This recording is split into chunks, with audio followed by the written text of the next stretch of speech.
আরে তুমি এই ধরতে গিয়ে যে আবার ধরতে হয় সেটা আমার ভালো করে জানা আছে। এই কারণেই তো এই কারণে আমি কাজের ছেলে রাখি না জোয়ান। হ্যাঁ, আসতে না আসতে বেশিক্ষণের মধ্যে নেই, এর মধ্যে ঘোরাঘুরি হয়ে গেছে। হ্যাঁ, তুমি কি এভাবে পাও দিয়ে বয়ে থাকবা? তোমারে কতবার করে কইছি যে একটা কাজের ছেলে আনো না, তোমার কান দিয়ে কথা ঢুকে না। এই পুরা বাড়ির কাজ করতে করতে আমার মাজার হাড্ডি ক্ষয়ে যাইতেছে। আহা, কিভাবে সুন্দর চামড়ার মুখ দিয়ে বলে ফেললে একটা কাজের ছেলে নিয়ে। আর আমি আনিনি কাজের ছেলে, একটা দুইটা কাজের ছেলে এনেছি, 40 থেকে 50টা কাজের ছেলে এনেছি। কিন্তু ওই ছেলেগুলো থাকে না, তাদের দোষ একটি, তারা বুড়া। কেউ 50 বছর, কেউ 40 বছর, কেউ 60 বছরের। এইগুলি তোমার চলবে না। চলবে না? তোমার চলবে জুয়ান কসকচা। তো কসকচা তো আমি দিতে রাজি নই। কেন? কচকচাটাই তোমার সমস্যা করছে কি? তুমি যে 40 বছরের, 50 বছরের, 60 বছরের বুড়ি ধরে নিয়ে আসো, যে বুড়া বেটা করে আনো, ওরা কি কোনো কাজ কাম করে? কাজকাম করে না, বেলা খায় আর ঘুমায়। ওদেরকে কাজের কথা কইলে ওদের এখানে ব্যথা, শরীর ব্যথা, আলিশামি লাগতেছে। আচ্ছা একটা কথা ধরো, এই যে সোফাটা আজকে আমি এখানে রাখছি, কালকে তোমার ইচ্ছা করবো ওইখানে রাখি, যে ওইখানে আমি রাখবো, তুমি নিতে পারবে? এই যে তোমার 40-50 বছরের কাজের লোক বুড়া পাঠা আনবে একটা, উনি পারবে নিতে? না, না পারবে না, ওনার জোর নেই। পারবে কারা? জোয়ানরা, তাই না? কসকচা জোয়ানরা তোমার ওইটা চাই। হ্যাঁ, কিন্তু জোয়ানের মধ্যে আবার রিস্ক আছে। আমি আনি না কেন? হ্যাঁ, তোমার মতো একটা সুন্দরী বউকে রেখে একটা জোয়ান ছেলে এখানে কাজ করবে। কাজেরও ধরন আছে, কিন্তু বিশ্বাসী লোক কোথায়? বিশ্বাসী লোক পেতে হবে তো। আমি এখানে তো আমার সাথে কাজের ছেলের সাথে কোনো কিছু বুঝতেছি না। আচ্ছা কাজের ছেলে এসে কি আমাকে গিলে খেয়ে ফেলবে? আরে গিলে খেয়ে ফেলবে না, কখন কোন সময় ফাঁক ফুক পেলেই, বুঝছো, এই হিট অফ দ্য মোমেন্ট একটা কথা আছে না, কখন কোন সময় লেগে যায়। চুপ করো, তোমার এই যে মাইকিং চললে না, তুমি তো আর বন্ধ হও না। যদি তোমার খারাপ দিকে যাইতেই হয় তাহলে তোমার বুড়া লোকটা তো খারাপ কাজ করতে পারে, তাই না? আজকালকে জুয়ানদের থেকে বুড়ারা অনেক লুচ্চামি করে, এই যেমন তুমি। শুনো, বুড়ো বললে বুড়াদের থেকে রিস্ক কম, তারা আস্তে আস্তে, আর জোয়ানগুলি আটখার মধ্যে বাদ খা, কখন উঠে যায়, কখন মেরে দেয়। কথা শুনতে চাই না, তোমার কথা শুনবো না, আজকে মারিয়ে ফেলাম। আমি একটা কথা শুনতে চাই না।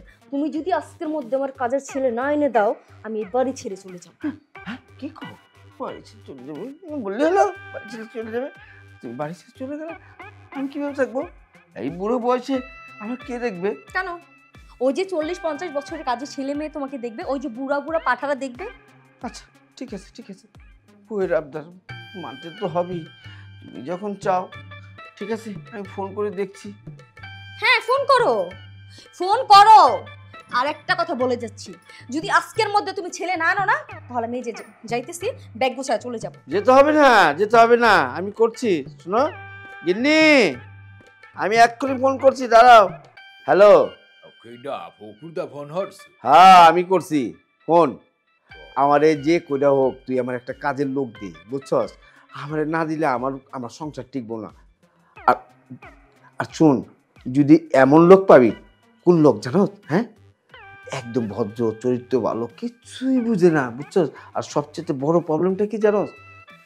জোয়ান বউ, বুঝছস? এই তো যদি একটু কিছু হয়ে যায় তাহলে আমার কলঙ্কে দাগ লেগে যাইব। এই ভয়ে আমি তোরে করছি, তুই তো আমার খুব ঘনিষ্ঠ লোক, আমার কথাটা শুন। এমন একটা লোক দিয়ে যার নজরগুলি, কোন নজর খারাপ, মানে নজর খারাপ না থাকে, ক্যারেক্টার ভালো থাকে, বুঝছস? আর এই আবি যাবি ফাঁক ফুক পাইলে যাতে না যায়, ওই সব ছেলেগুলো আমরা দিবি, কিচ্ছু বুঝে না। আরে বুঝবার পারছি, থামো, ওর কথাটা আগে হনো। বিষয়টা হইছে কাজের বুয়া যদি ওরা বেড়া বুড়া দিলে তোমার রিস্ক মুক্ত থাকবে, আগে লোবা। হ্যাঁ রে, কি কর, বুড়াইয়ের আগে অনেক দিছি, অনেক। আমার বউটা পছন্দ করে না, আমার বউ পছন্দ করে জোয়ান, যে নাকি বড় বড় সামানা আনাইতে পারে, বুঝছস? জোর যার বেশি, যে নাকি লোড লইতে পারে, মানে লোড দিতে পারে, ওইসব ছেঁড়াগুলি দরকার, বুঝছস? আরে কও কি, তোমার বউ কি গাড়ি লোড করবে? আরে তোরে তোরে কেমনে বুঝা মোকাবিলা, গাড়ি লোড করে না, ওর অনেক লোড দরকার, এটা আমি বুঝি। লোড দিতে দিতে আমি আদা আইসে বুঝতে পারছি, তোমার গ্রামের একটা হাদা বোদা বোলা বাড়াইতে আসি। হ্যাঁ, এইরকম হাদা বুদা আবার একটা ছেড়ে দিয়ে কিচ্ছু বুঝি না। আচ্ছা পাঠাইতে আসি, কোন সময় পাঠাইবি? এখন পাঠাইতে আসি মোর বাসা দিতে। আচ্ছা তাড়াতাড়ি পাঠা, তাড়াতাড়ি পাঠা। তুই একটা ভালো কাম করছিস। শুন, আমি তোর 10,000 টাকা দিয়ে দেবো ছেলেটা পাওয়ার পর, ঠিক আছে? ও পাঠাইতে ফোন কাটু। আচ্ছা রাখলাম।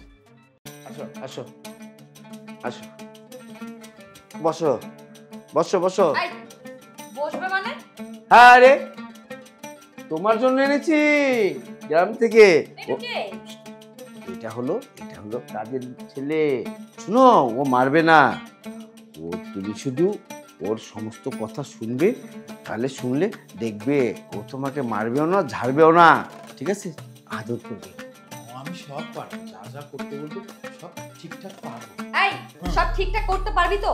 আমি গ্রামের ছেলে বাবু, যা করতে বলবেন, যে কাজ করতে পারবেন আমি একবারে জান দিয়ে দেব। দেখি, চলো। যেহেতু সারাক্ষণ আমার সাথে থাকবে, তা আমি একটু দেখে শুনে নিই। না, সব দিকে পারফেক্ট। কর্তা বাবু বলুন তো, আমি কি বাজারের পণ্য যে আমাকে ঘুরিয়ে ঘুরিয়ে দেখতে পাবো? আমি তো গ্রামের সরল সোজা কাজের ছেলে। আরে হয়েছে কি, আমি তো মানে দেখতেছি যে সবকিছু ঠিক আছে কিনা, তুমি শক্ত কাজ করতে পারবে কিনা। আমার আবার একটু বডি বিল্ডার পছন্দ। একটু জড়ি দরকার, বুঝছিস? হ্যাঁ, করতে পারবো। আমি বললাম তো, আপনি আমাকে বস্তা দেবেন, বস্তা টানবো, আর ঘরে ঘরে কাজ দেবেন, করবো, আঁকা কটা টানতে বলবো, আমি সব পারবো। হ্যাঁ, সব পারবি। আবার অনেক অনেক কাজ আছে, চিপা চুপা যে কোনা কাঞ্চি এগুলি ক্লিন করতে হয়, ওটা করতে হবে ভালোভাবে, কোথাও যাতে ময়লা না থাকে, তাই না? শোনো, তোমার কাজ ছিল যে তুমি ছেলে এনে দিয়েছো, কাজে ছেলে এনে দিয়েছো। এখন আমার কাজ হচ্ছে আমি ওকে বুঝিয়ে দিব যে আমার কোন চিপায় চাপায় ময়লা পরিষ্কার করতে হবে। এখন তুমি যাও তো। হ্যাঁ, সেটাই বলছি, তোমার তো আবার কাজের শেষ নেই, সেই কারণে আগের থেকে বললাম চিপা চিপা যা আছে সব পরিষ্কার করে নাও। এই, তুই ভালো করে করিস? হ্যাঁ, ঠিক আছে। বুঝতে পেরেছি, বুঝতে হ্যাঁ, পেরেছি। যেটা বলে সেটা মন দিয়ে শুনিস, আবার আমার কাছে যাতে অভিযোগ না আসে। আসবে।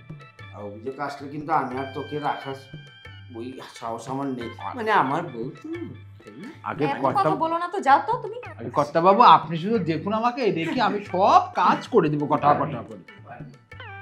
এত কথা। আরে এইটা হাতে রাখেছো কেন? এটা নিচে রাখো।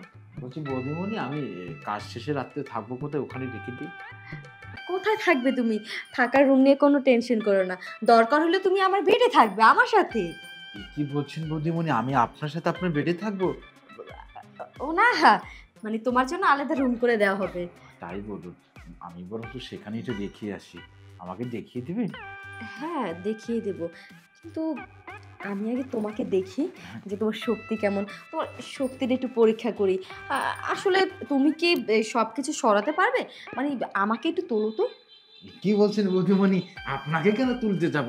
আপনি আমাকে কোনো জিনিস তুলতে পারো, বরঞ্চ আমি সেটা তুলে দেখাচ্ছি। আবার আরে, আমার চেয়ে ওজনের জিনিস কোনো এখানে নেই, তুমি আমাকেই তুলো। ঠিক আছে, আপনাকে তুলে যদি আমাকে পরীক্ষা দিতে হয়, কিভাবে তুলবো বলুন তো? বাবা, যে এইভাবে এইভাবে এইভাবে। করলে নেওয়ার মতো? হ্যাঁ, হ্যাঁ, আমি বরঞ্চ আপনাকে তুলছি, দেখুন। হ্যাঁ, আমি বরঞ্চ আপনাকে তুলছি। আমি কি ধরে ধরে রাখবো নাকি ছেড়ে দেবো? ধরে রাখলে তো ভালোই হতো, কিন্তু বাড়িতে তো তোমার কর্তা আছে, তো ছেড়ে দাও আমাকে। ও হ্যাঁ, তাই তাই। আচ্ছা, কর্তাবাবু যে বললো সব কাজ করে দিতে, আপনি আমাকে তুলতে বললেন, তুললাম, সেটা কর্তাবাবু দেখলে কি হবে বলুন তো? আরে কিছুই হবে না, বসো। মা, এখানে বলবো আমি? আরে আরে, নিচে বসছো কেন? তোমার কাজ হচ্ছে এখন থেকে আমার সাথে সাথে থাকার, মানে আমি যেটা বলবো তোমার সব কাজ ওইটাই করতে হবে। যেমন ধরো, এই যে আমার আঁচলটা পড়ে গেল, তুমি আঁচলটা এই যে কি করবা, উঠাও, তুলে এই যে, দেবো? তুলে দিও। হ্যাঁ, ঠিক আছে। আপনি অনেক ভালো, কিন্তু প্রথম যেভাবে রেগে গিয়েছিলেন, আমি তো ভেবেছিলাম যে আমাকে কাজেই রাখবেন না। আরে এটা তো তোমার ওই কর্তাকে দেখিয়েছি, আসলে আমার তো তোমার মতো ছেলেই পছন্দ, কিন্তু ও তো বুঝে নাও, বুড়া মোড়া নিয়ে আসে আমার ভালো লাগে না। সত্যি আমাকে পছন্দ? তোমাকে কিন্তু শুধু কাজের জন্য আনা হয়নি, কিসের জন্য এনেছেন? আমার জন্য। ও, মানে আপনার সব কাজ করার জন্য? হ্যাঁ, আমার সব কাজ করার জন্য, কারণ যত কাজ বাড়ির টুকিটাকি কাজ করবা, আর তোমার কর্তাজি যে কাজটা করে ওই কাজটাও করবা। আচ্ছা বৌদিমণি, গেট তো খোলা, আর যদি কুকুর বিড়াল ঢুকে আমাকে গেট লাগিয়ে দিয়ে আসবো? গেট লাগিয়ে দিবে? হ্যাঁ, কারণ এটা আমার দায়িত্ব না, কাজ। আচ্ছা বৌদিমণি, বলুন তো, বাবা কি দরজা সিটকিটে লাগিয়েছেন? আচ্ছা ঠিক আছে, এখন আমি যেটা শিখিয়ে দিচ্ছি ওইটা আগে চেষ্টা কর। পারবো, আপনি শুধু আমাকে গর্ত দেখান, ওখানে মাটি ভরাট করে একটু চপচপ করে নেবে দিব। আর মাটি ভরাট করতে হবে না, তোর কাছে যেটা আছে ওইটা ভরে দিলেই হবে। ও হ্যাঁ হ্যাঁ, সেটা দেবো, যেটা আছে সেটা দিয়েই ভরিয়ে দেবো। দরজাতে খোলা থাকলো? আরে সমস্যা নাই, দরজা খোলা থাকলে কি হবে, কেউ আসবে না। ও তুই আমার কাছে আস। এখন বলুন আপনার কি কাজ করতে হবে। ও তুই বুঝতে পারছিস না? না তো। এই যে প্রথমে এই যেমন ধর, আয় আমার কাছে। হ্যাঁ। আরে তুমি এই ভরতে গিয়ে যে আবার ধরতে হয় সেটা আমার ভালো করে জানা আছে। এই কারণে আমি কাজের ছেলে রাখি না জোয়ান। হ্যাঁ, আসতে না আসতে বেশিক্ষণের মধ্যে নেই, এর মধ্যে ঘোরাঘুরি হয়ে গেছে। হ্যাঁ, এই তোমার শক্তি লাগবে তাই না? আরে আমি তোকে একটু পরীক্ষা করে দেখছিলাম। পরীক্ষা? ওই যে ফাঁকু বলেছি চিপা চুপা পরীক্ষা করতে। আর তোকে বলেছিলাম যে চিপা চুপা, তুই যে এই চিপাতে আবার পরীক্ষা করবি এত তাড়াতাড়ি? কর্তাবাবু আমার কি দোষ? আপনি বলে গেলেন বৌদিমণি যা যা করতে বলবে, যে যে কাজ দেবে আমি যেন কটা কটা করে করে দিই। বৌদিমণি আমার কাজটা সরিয়ে দিয়ে আমাকে ওখানে বলে যেখানে ভরে দিই। এটা আমার কি দোষ হলো বলুন তো? চুপ কর। আমার কি হলো? কাপড় খুলে ফেললো, বদিমেন বলে ফেললো, খুলে দিলি। তোকে কি এই চাকরি করতে বলেছিলাম? তোকে বলেছিলাম ফাঁক ফুক কোনা কাছে পেলে সাপটাপ করে দিবি, আর তুই শেষে এই কোনা কাছে ক্লিন করে দিলি এত তাড়াতাড়ি। আমার দোষ হয়ে গেলে আমি বলতে চলে যাই, আমাকে ছেড়ে দিই। রাত চলে যাবি? কোথায় চলে যাবি? হ্যাঁ, আমার মাংস গিলে খেলে ফেলবি। এই আধা ঘন্টার মধ্যে তুই চলে যাবি? পলাবি না, পলাতে পারবি না। চলে যাবো না, তুই একা যাবি কেন? হ্যাঁ, তোদের চাকরিটা আমি ফিক্স করেছি না আমার বউ। তোমারটা আমি ফিক্স করেছি, তোমাদের চাকরি তো দুজনের আমার কাছে। দুজনকে আজকে চাকরি ডিসমিস, এবং তোমাদের দুজনকে ভালো করে ভরাভরি করো গা। এখন এই মুহূর্তে আটখার মধ্যে চলে যা, ভাগ চলে যা, চলে যা দুজন। আমার চাকরি হলো না। চাকরি আমার ভালো হলো, ভালো তো পেয়েছি, না হলে তো আমার সারাটা জীবন নষ্ট হয়ে গেছে। খালি জোয়ান চাই চোখে।